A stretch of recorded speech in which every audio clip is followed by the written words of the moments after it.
We're back for our daily NBA best bets here on Tuesday, January 13th. We've got a plethora of games today in the association. Actually, we only got like 7, but regardless, we've got some games today in the NBA, and I've picked out the 5 best bets for this slate of games.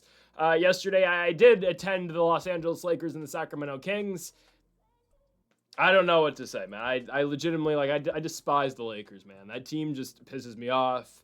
There's 2 guys in the team that can actually score. Actually, 3 who were playing last night. LeBron, obviously Luka, and Bronny, and that's it. I don't know. I mean, JJ Redick said it himself. I don't know what to do offensively. We can't shoot the basketball. You're not wrong. The Lakers suck. Losing to the Kings? Are we on the second night of a back-to-back for Sacramento? Are we dead ass? I sat through 4 hours of traffic to watch that crap. Are we dead ass? Oh, man. And then the lazy Lakers on defense. I mean, I watched the Kings shoot 70-something% from the three-point line. 70%. Russell Westbrook is hitting 4 threes. Malik Monk is hitting every 3 he takes. DeMar DeRozan, every mid-range shot. DeMar DeRozan scores 30-plus points and goes 14 for 17 from the field. I just can't do it. Can't do it. Anyways, folks, we have 5 best bets today for the NBA. I can tell you what we're not going to be picking today. Lakers money line. We've banned Lakers money line for a reason. But trust me, there will be a player prop today, and you'll see what I have. Before we get into the video, folks, hit that subscribe button down below for some more daily NBA best bets here on the channel. Earlier today, we posted our college basketball best bets, so go make sure to check that out. And later today, we're going to have our NFL predictions for the divisional round. Obviously, 4 games this week, final 8 in the National Football League. Okay. On to the first of our 5 best bets today for the NBA, kicking things off with a matchup in Houston, Texas, between the Rockets and the Bulls. We're going to do 4 money line / spreads today. Actually, 3 spreads, 1 money line, and then we're only going to do 1 player prop today. There was not a second player prop I really liked. The second one I liked was in the same game. So just hold on for that one, okay? We'll get back to that in a sec. We'll do it when we have the player prop. That's coming at the end of the video, towards the end of the video. Anyways, first game, Bulls versus Rockets. Give me Bulls plus 12.5. You know, I look at the Rockets. They've lost 3 games in a row. They lose to the Kings, and I guess, well, losing to the Kings is for everybody now, right? The Rockets lose to the Kings. The Lakers lose to the Kings. Maybe the Kings are going to win every single game for the rest of the season if they shoot 70% from 3 every game. No, actually, they couldn't hit a 3 to save their lives against the Rockets. It's just the damn Lakers would leave Malik Monk open for 3 every time. Westbrook keeps hitting 3s. Oh, yeah, leave him open. Why not? Let him keep shooting 3s. DeMar DeRozan's got the ball. Blow by. Okay, let him take any shot you want. Throw Gabe Vincent out there to get cooked on defense again. Even though Vincent hits some big 3s. But I can't take it, man. Anyways, Rockets, Bulls. I'm taking the Bulls plus 12.5.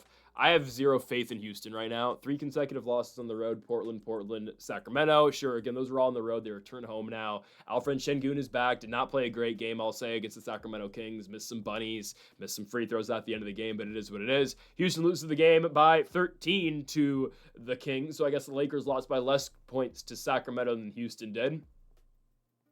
Awesome. Chicago's going on the road here. I just don't think they should be this big of an underdog. I know there are some injuries, and the biggest one tonight being Kobe White. Josh Giddey's still out, even though I got to think Josh Giddey's approaching a return. It was revealed 14 days ago, that Giddey would be reevaluated in 2 weeks. So I think today's the day Josh Giddey should be reevaluated. Obviously, even if everything's fine, I don't think Giddey's going to return tonight. He'd likely return for their next game if he's fully getting evaluated today. Hell, he's probably still in Chicago. I don't think Giddey's traveling with the team tonight because the Bulls return back home tomorrow to play the Brooklyn Nets. So to play the Utah Jazz. So the soonest Giddey would be back, I think, is tomorrow night. Definitely not tonight. That's okay. Again, we weren't expecting Giddey to play, and obviously no Kobe White tonight. White is going to be out due to injury management. Obviously, the Bulls are going to really try to win the game tomorrow at home against Utah. So that obviously sucks. Zach Collins is out for the foreseeable future. The report on him is that the Bulls announced that Collins remains confined to a walking boot and is out indefinitely while he continues to recover from a pretty significant right big toe sprain. That sucks. And also, I guess they have Yuki now on this team too. Is Yuki hurt? I think Yuki's hurt. Whatever. So no Giddey and no White. Again, your 2 guards are out. You then get, Isaac Okoro, Matas Buzelis, Vucevic as your bigs. And then you're going to get some Trey Jones. You're going to get some Ayo Dosunmu. You're going to get some Kevin Huerter. And then, you're going to get Patrick Williams, Jalen Smith off the bench too. Not great, I understand. The way the Rockets are playing right now, I still think Chicago can cover. And you might ask, well, where does the scoring come from? A good question. Ayo Dosunmu, Isaac Okoro, we actually have seen Okoro step up in big spots when his main scorers, when his teammates who score aren't on the court. Like, Okoro's an 8 points per game scorer, but when Giddey and White have been out, Okoro can actually step up. He's not a great scorer, but I mean, look at the Pelicans game. Scored 24 points. There's a reason teams like the Lakers are looking to add Okoro for good reason. Ayo Dosunmu, I think, is going to play a pretty big factor in this game. Averages 14.5. Dosunmu, last 2 games, dropped 24 and 20 respectively. And then I think we're going to see a lot of Matas Buzelis tonight as well against a Houston team that's just trying to figure things out. I mean, again, we look at this quite a bit. Teams that are just looking to get over the hump and win, compared to a team that is on the road just trying to fight. But I mean, right? Houston does not care about how many points they win this game by. They're just looking to get one to go through the net. Houston does have some injuries.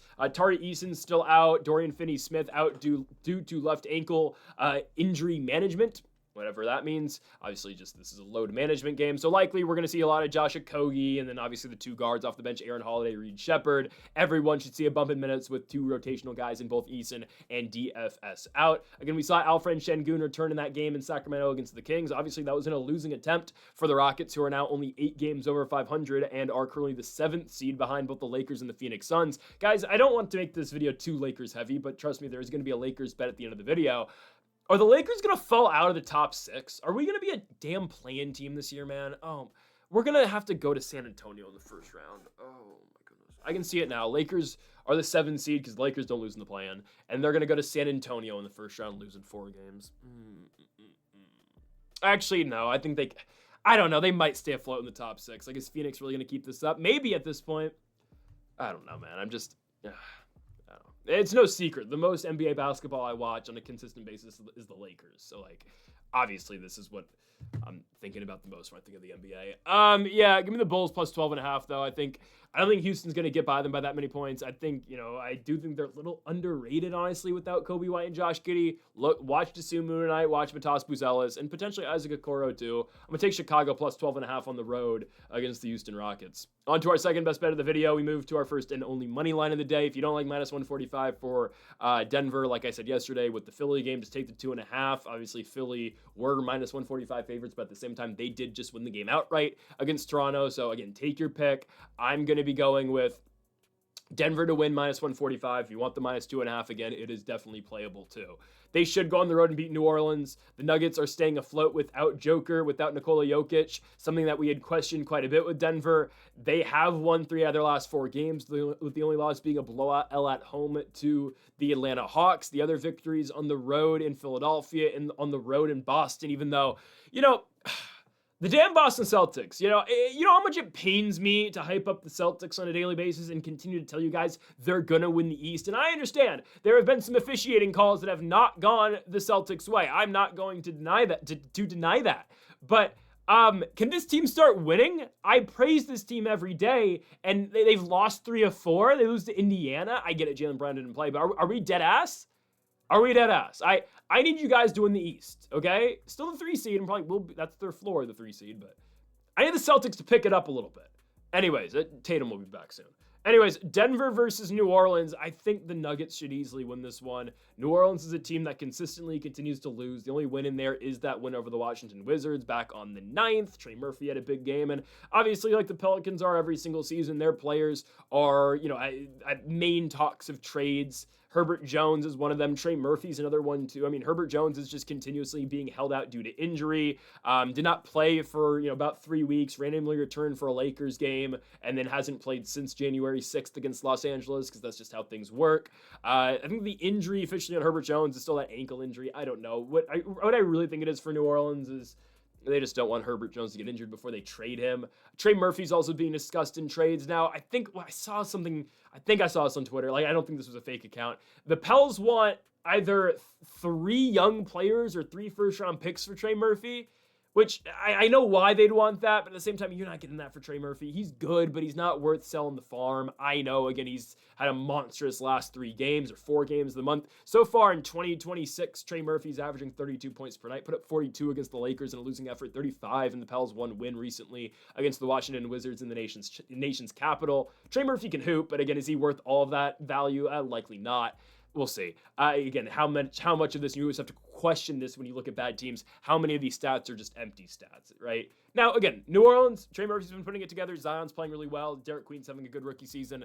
I still think Denver beats them. I know the Nuggets are on the road. Denver, we'll see who plays tonight, but I think Jamal Murray's going to play, and I would wait to see if Jamal Murray plays or not. The way I see this, I believe the minus 145 is with the assumption Jamal Murray is going to go. So just wait to see if Jamal Murray plays or not. If he does not play, I would wait. Or obviously, I just wait in general to see if he does not play. I'd still bet it, but then we get it at better odds, and maybe you don't have to take the minus 2.5 if you don't want minus 145.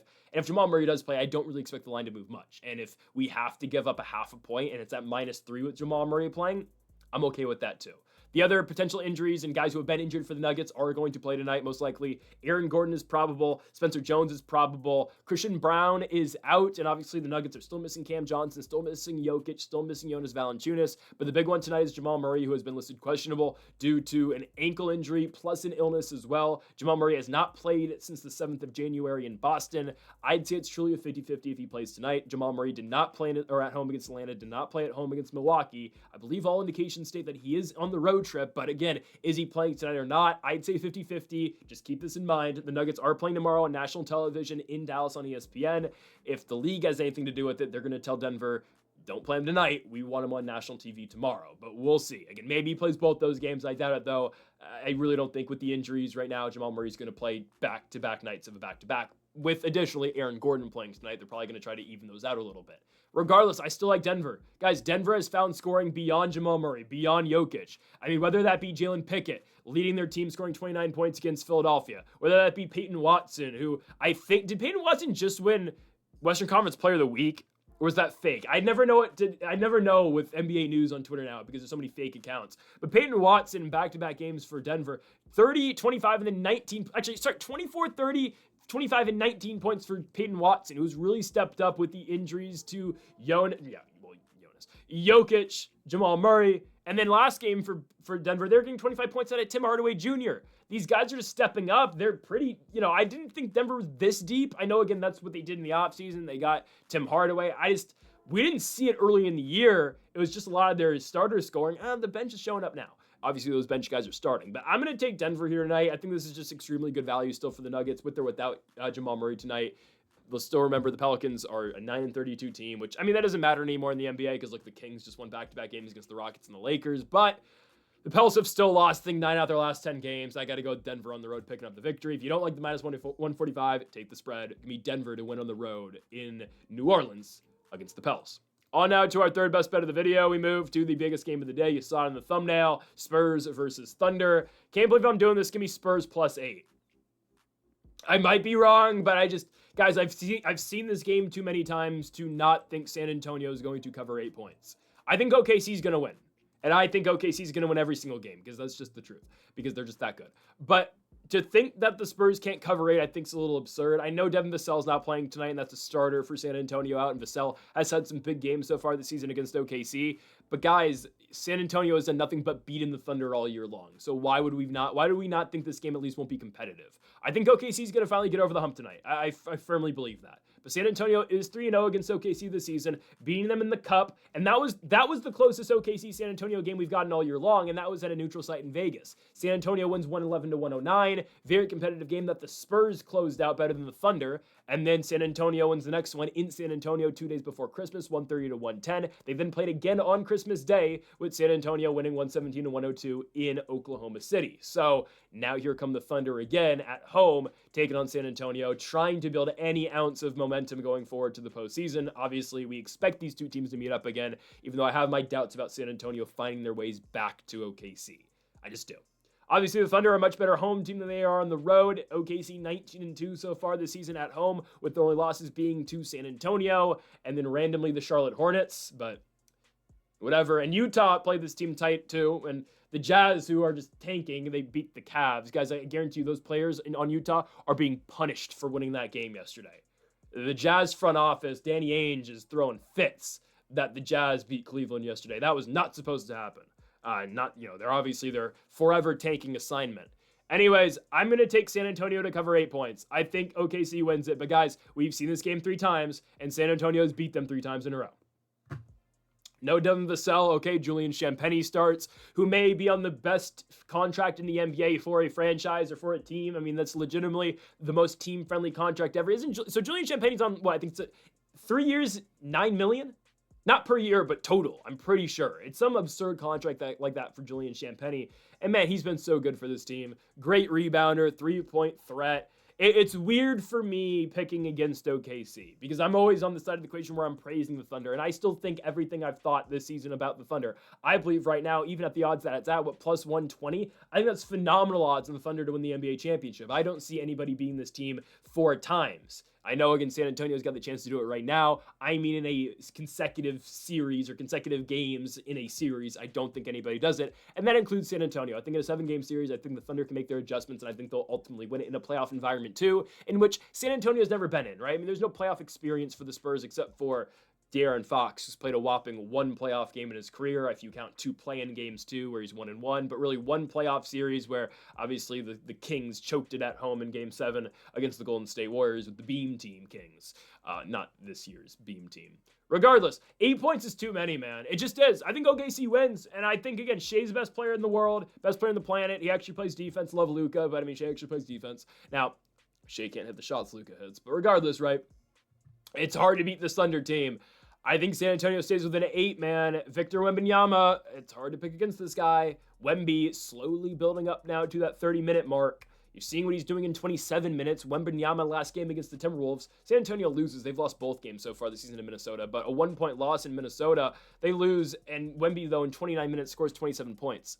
Their last 2 losses have both been by 1 point this season in San Antonio. Or last 2 losses, obviously, in the year 2026. 1-point loss in Memphis, 1-point loss in Minnesota. And yes, they're back on the road here against Oklahoma City. I'm not telling you they're going to win, but I think 8 points is just way too many. I like the Thunder a lot. No Isaiah Hartenstein tonight. Hartenstein continued or is still dealing with that calf injury. Again, NBA in 2026 and 2025. Teams are not messing around with calf injuries. Hartenstein's still yet to make an appearance so far this year in the calendar year of 2026. He's been out since that Philadelphia game on the 28th. So OKC obviously forced to, only have to go to the likely defensive player of the year at center. That is Chet Holmgren. Now, if Wembanyama had the amount of games, he'd probably get it, but that's neither here or there. Chet's obviously fully taken over as the only big now for OKC as, they're going Shea, Cason Wallace, J-Dub, Lou Dort, and Chet. Again, J-Dub can play big, but obviously not the same type of big and the center type big that Isaiah Hartenstein plays. I got to go San Antonio, man. I mean, I've seen the matchup 3 times. 8 points is too many. This is a game that I believe is going to go down to the wire. And if OKC completely dominates and blows out San Antonio, I think you should put the house on OKC to win the championship. If that's what happens tonight, and the Thunders blow this team out, and they finally figure it out, okay, then we're gonna start mortgaging some stuff to put more and more money on OKC to win the championship because it'll be a done deal at this point. I think it's gonna be a competitive game. The way I see Thunder Spurs carrying out the rest of the year, Thunder win this game close, and then they get a very close win in San Antonio to close the regular season series, and I think we see their postseason series go 6, where OKC wins. But again, far in the future, I'm going to take San Antonio tonight +8. Very intriguing matchup. Thunder likely win. San Antonio covers. Wembanyama, De'Aaron Fox, they're nasty, man. Give me +8 for San Antonio on the road against OKC. On to our 4th best bet of the video. Marcus Smart. Marcus Smart under 9.5 points. He's gone under in 4 out of his last 5 games. The only one time he went over was against the Pels, where he actually decided to hit a 3-point shot. Guys, so I watch every Lakers game. Okay, I do. And if you've watched the channel again, you know my frustration with Los Angeles. I come on here every day and talk about it. We have banned a Lakers money line. The Detroit game was the game that just put me over the edge on it. I couldn't do it anymore. Just the lack of defense. And the defense does piss me off. At the same time, offensively, they're awful too now. Guys, the Lakers offense, there are 4 guys in the team that can score. LeBron James, number 1, Luka Doncic. Number 2, LeBron James. Austin Reeves, who's out right now. And Bronny James. Okay? Bronny only gets 6 minutes per game. Sorry, Bronny only gets 2 minutes per game. Bronny scores 6 points in 2 minutes yesterday. I saw that as I was walking out of the arena because I couldn't take it anymore last night. Again, drove 4 hours in traffic to watch that crap, so it was a great ride home. Hell, I mean, I'm recording this video at 3 o'clock in the morning because I was out driving home from that game. Regardless, Bronny doesn't play. Guys, I'm so serious when I say Bronny James needs to get 15 minutes per night. You think I'm joking? That's the absolute truth. I can't be too mad at Gabe Vincent. Gabe Vincent actually hit some shots yesterday, but he's horrid defensively. Bronny can play defense. And the only reason Marcus Smart's on the court is to play defense. The thing is, nobody played defense last night for the Lakers, man. I don't know what to do. Why is Rui active to play and eligible to play, but he doesn't step on the court? What are we doing? And I gotta watch it. I like Jake LaRavia. You can tell he cares. The effort on boards is insane, but I gotta watch Jake LaRavia brick every corner three imaginable. Wide open. Marcus Smart, same deal. Open three after open three after open three. Brick, brick, brick, brick, brick. I'm sick of it. Now, Los Angeles against Atlanta tonight. You know, I'm not going to lie to you. I was very close to saying, you know what? We're just going to take Lakers money line tonight. I was close. Not joking. I was close. I was close to saying, you know what? We're going to take Lakers money line, bounce back game. This is just a stupid Lakers win. The Hawks are up and down. But I just thought, you know what? I was thinking maybe we're just going to take Los Angeles. I'm going to break the ban. No, I'm waiting till Austin Reeves comes back. I'm waiting. I can't do it. I need AR to be on the court, so now we don't. I love LeBron, but we don't have to watch. And, like, what do you want LeBron to do, guys? I'm watching the Lakers rotations, and there are points in the game, and Luka gets stuck with them too, where LeBron and Luka, it's one of the two, because they don't usually play at the same time. Obviously, only like at the end of quarters and beginning of quarters they play, beginning of halves they play at the same time.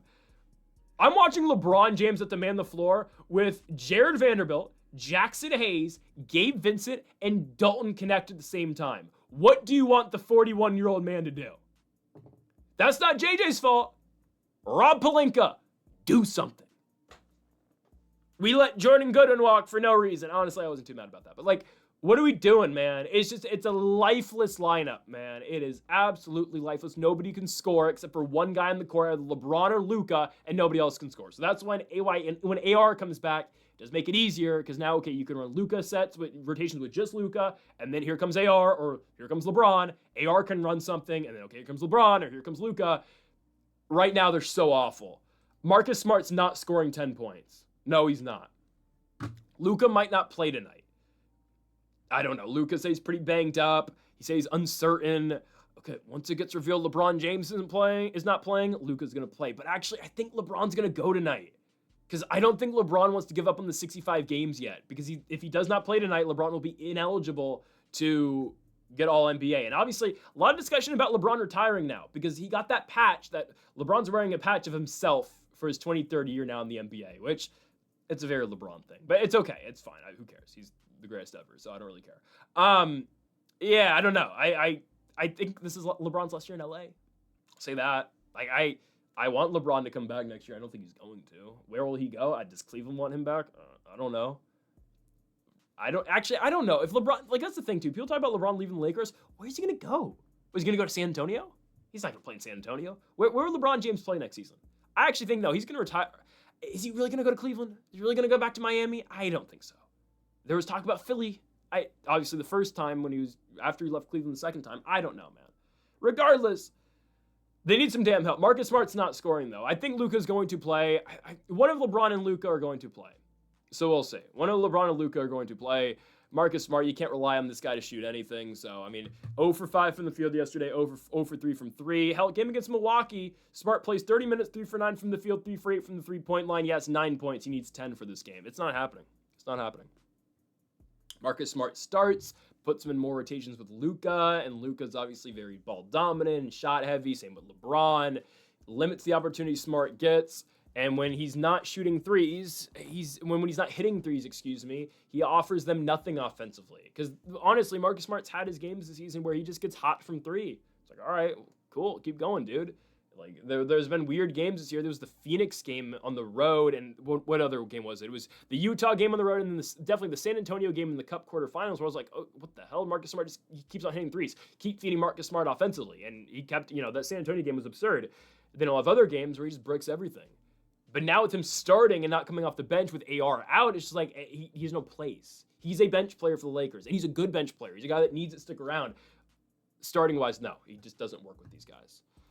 whatever. He can play clutch minutes fine, but playing 25 minutes per game with Luka and LeBron does not help Marcus Smart at all. It doesn't help the LeBron and Luka either. So, I don't know. I'm going to go Smart under 9.5 points. I'm so sick with the Lakers, man. Final best bet of the video, Portland plus 10.5. I know Danny Adjiva is not playing. I'll get that out the way right now. Adjiva not playing for Portland. Obviously, the free throw man himself, Danny Adjiva, not going tonight. This is an 8 o'clock game in San Francisco. One of the cheapest Warrior games I've ever seen. Not going. Just because I don't feel like it. I'm not watching the Blazers, okay? With all due respect. I'm not watching a Blazers team with... Actually, they're low-key more entertaining without Adjiva. No, they're not. Regardless, taking Portland to cover 10.5 points. I think they can. So Drew Holiday's back. Sure.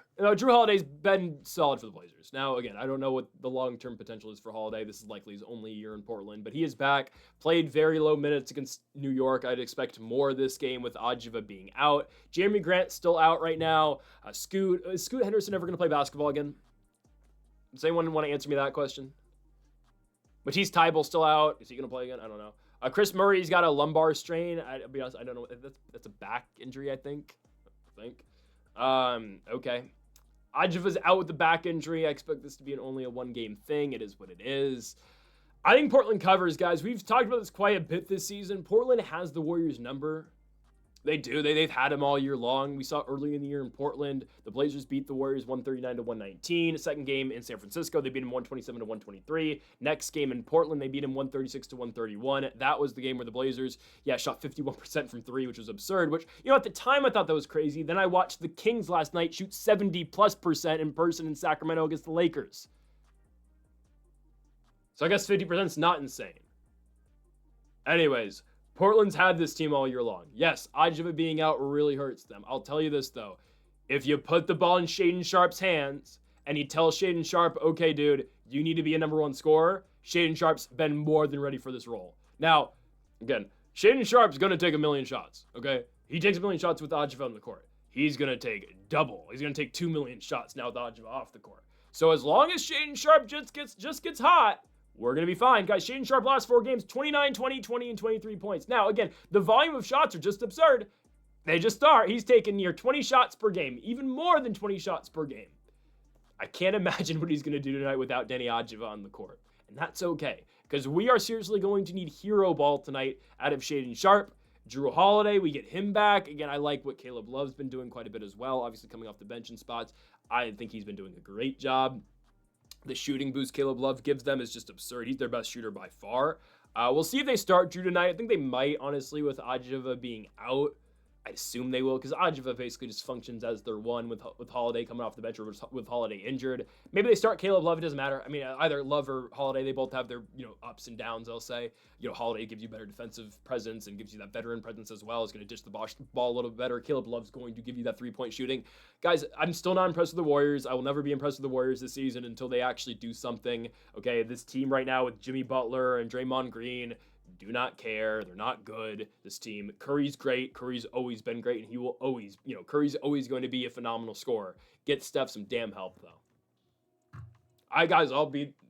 I'll be very transparent with you. I've never been a Warriors fan. I've never liked Golden State. I didn't like Golden State when Monte Ellis was here, okay? I have never been a fan. I grew up a Lakers fan in the Bay Area, so I've never liked Golden State. I will always tell you, though, Steph Curry is the greatest shooter of all time, and I think he's one of the greatest talents to ever play the sport. Defensively eliminates him from the GOAT conversation, obviously, by far. And he's never been close to the GOAT conversation. But Steph is always going to be one of the greatest scorers of all time and the greatest shooter of all time. He's like LeBron. Steph's old. LeBron's got Luka, but Steph's 37, still 4 years younger than LeBron. He's 37. He's averaging 29 points per game, and his second best player is a old, washed-up Jimmy Butler. Golden State's going to win tonight, I think. They're finally going to, overcome the Portland hurdle, or obstacle, whatever you want to call it, challenge. Portland's going to cover, though.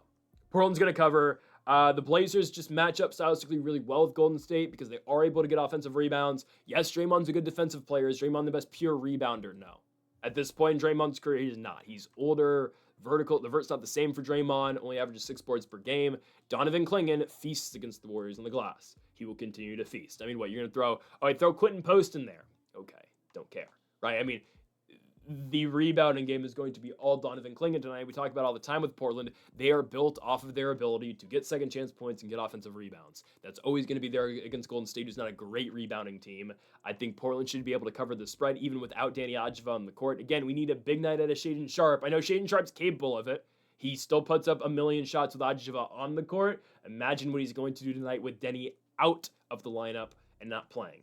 Big Shaedon Sharpe night tonight. I think Portland covers. Do they win? I think there's a potential. I think there's a shot. If you want to do it, Portland plus 340. I would probably stick though to the plus 10.5. I feel like that's really good here tonight. I think again the Warriors have just been mid all year long, and Portland's 3-0 against them this season. So give me the Blazers on the road to cover the 10.5 points to close the night in the Chase Center in San Francisco.